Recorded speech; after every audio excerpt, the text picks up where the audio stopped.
உங்களுக்கு பிரச்சாரம் செய்வதற்கு அவகாசம் கொடுக்கல. பிரதமர் மோடி 5வது முறையாக தமிழ்நாட்டில் இன்னைக்கு அவருடைய பிரச்சாரத்தை தீவிரம். அதான் அவரு ஏற்கனவே தேர்தல் பிரச்சாரத்தை 3 மாசமா நடத்திக்கிட்டே இருக்காரு. அப்ப அவருக்கு தெரியுது தேர்தல் அறிவிக்கிறதுக்கு முன்னாடி நம்முடைய பிரச்சாரத்தெல்லாம் முடிச்சுடணும்னு திட்டமிட்டு பிரச்சாரத்தெல்லாம் முடிச்சுட்டு முடிகிற நேரத்தில் தேர்தல் அறிவிக்கிறார். அப்ப இது தேர்தல் கமிஷன் அறிவிச்சுதான் மோடி அறிவிச்சாங்கிற சந்தேகமே வருதுல்ல நமக்கு. மோடி தான் அறிவிச்சார் மாதிரி தெரியுது. கிட்டத்தட்ட அப்படித்தானே இருக்கு. அரசு விழாவுக்கு அவர் வந்தாலும் அதுல அவர் தேர்தல் பிரச்சாரம் தான் பண்ணியிருக்காரு. தூத்துக்குடியில அரசு விழாவில், கன்னியாகுமரியில் அரசு விழாவில் என்ன பேசினாரு? திமுகவை இல்லாம ஆக்கணும் பேசுறாரு. அது என்ன அரசு விழாவாது? அரசு விழாவில் ஒரு பிரதமர் இப்படி பகிரங்கமா அரசியல் பேசுறதை இதுக்கு முன்னாடி நம்ம பார்த்ததே.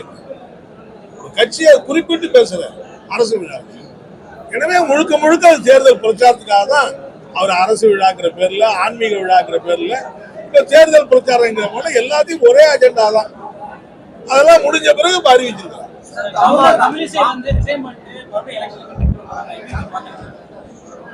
அதாவது ஆளுநராக இருந்தாங்க. இப்ப பாவம் அவங்களுக்காக நான் என்ன சொல்றது தெரியல.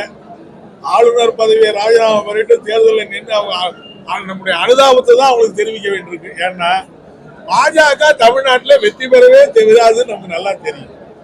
அப்படி இருக்கிற பேர் என்ன பண்றது? அவங்க கட்சி தலைமை சொல்லுது, அவங்க கேட்க வேண்டிய கட்டாயத்தில் இருக்கு. அது தவிர நான் என்ன சொல்ல முடியும்?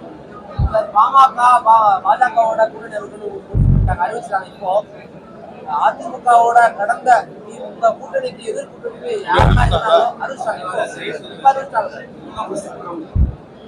இப்பதான் அறிவிச்சிருக்காங்க. கடந்த தேர்தலில் உங்களுடைய கூட்டணிக்கு எதிராக எதிர்கூட்டணிக்கு யாரு இருந்தாங்க தமிழ்நாட்டுல, அந்த இடத்துக்கு பாஜக கூட்டணி வரணும் நோக்கத்துல செயல்படுறாங்க அப்படின்ற மாதிரி